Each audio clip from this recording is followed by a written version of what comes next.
Kilala niyo yun, si Tikya, no? Yun yung ano eh, doon po sa mismong interview sa kanya, mga bossing, sa kanilang dalawa.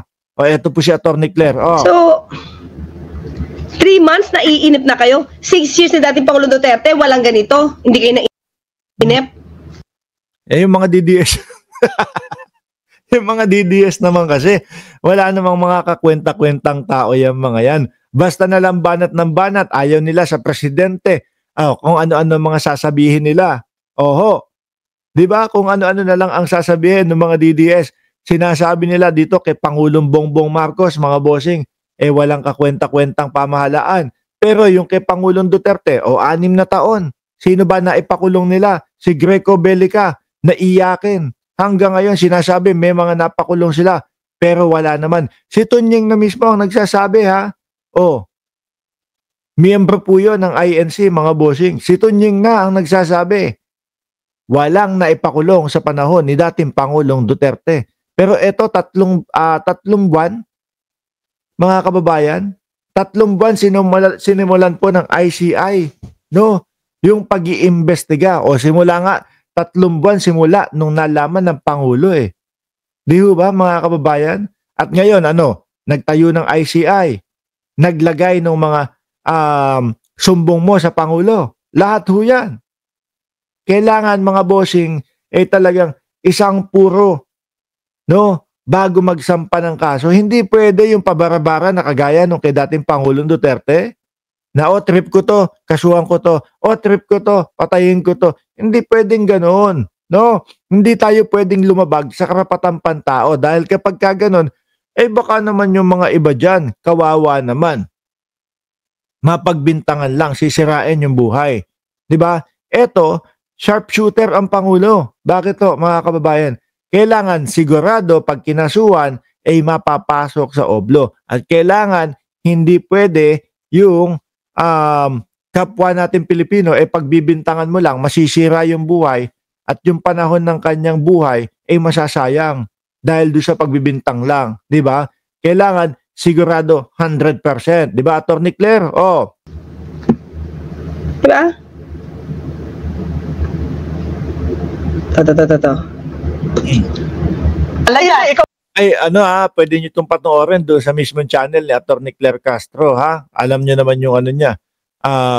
Batas with the Atty. Claire Castro para mas mapanood nyo ng buo. Atty. Claire, pahiram nitong video mo po, ha? Nasa gobyerno whether whoever received the money, the fact nagja-jive. Pero Miss Michelle Price Pings eh. Oo, di ba? So, pero pag nakita mo yung Guteza, bakit lahat hindi mga kaklit, ang tahimik ko, ha? Kasi pag siya nakausap, hindi ako sumasagot. Gano'n naman to talaga no? Kasi kahit na may sarili-sarili kayong mga mic, syempre kapag ikaw ay nakikisabat, ang gulo niyan. Hihintayin mong matapos talaga. Di ba? Si Tikya bumanat dito, mga bossing. Oh. I let her answer, okay? Alam kung nasaan din ka. Si Gutesa siguro, alam ni Yusek kung nasaan si Gutesa. Di ba?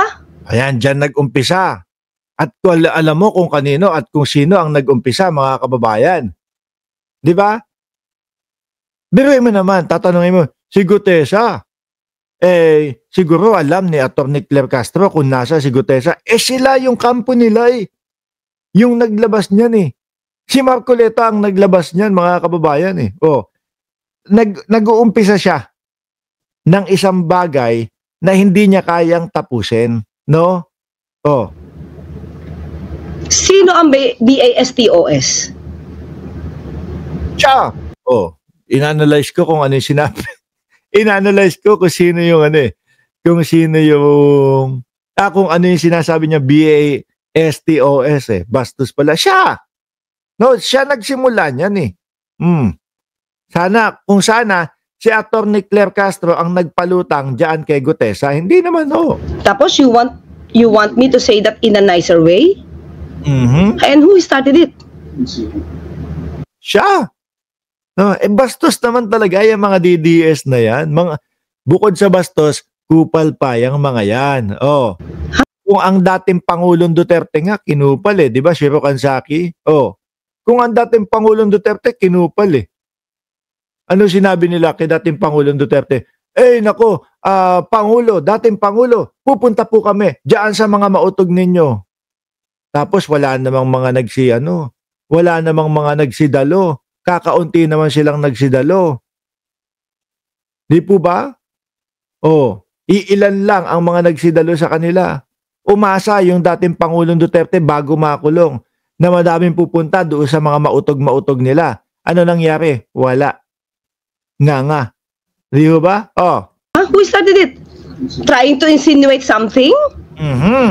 Putting it to me?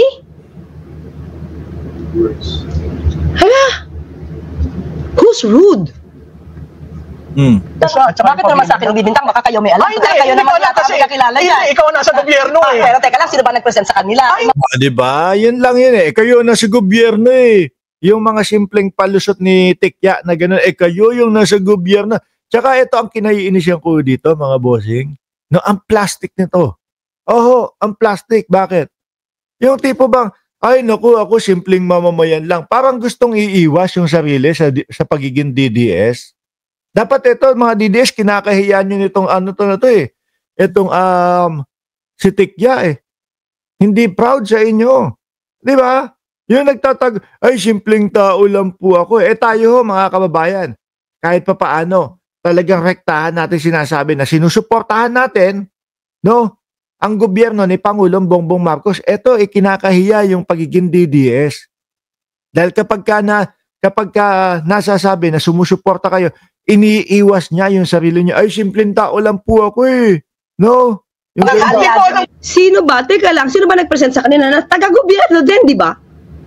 Sino ba nag-present? Sino taga-gobyerno nag-present? Si Marcoleta. Si Marcoleta. Peki daw yung notaryo. Sabi ng artista yan nishuta ka. Nakakahiya naman talaga maging DDS. Kaya ako kapag tatawagin nyo na DDS ako, Diyos ko po, aawayin ko kayo. No? Aawayin ko kayo pag tinawag nyo akong DDS. Diba? Why me? Nananahimik ako I did not start. Correct? Diba? I did not start it. Nananahimik ako. Diba? At least nakita nyo ako. Kung sino nag-present, please do not accuse Hindi kami me. nag-present dyan. Baka kaalyado nyo nag-present dyan. Ayan ang propaganda. See? Biglang ganun na. Baka kaalyado nyo. Tingnan nyo pakinggan nyo mga bossing. Alisin ko to si UNI. Paulit-ulit lang yung sinasabi. Ayan mga kababayan nung sinabi na baka kaalyado nyo ang nagpakalat. Which is, alam naman natin na nandun siya sa na yun na nandun siya sa side na yun Di ba?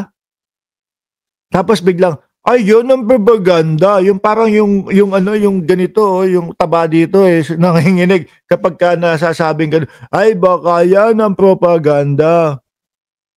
Di po ba? Biglang propaganda na. Bakit? Pag ikaw ang kino-question, napipikon ka. Di ba?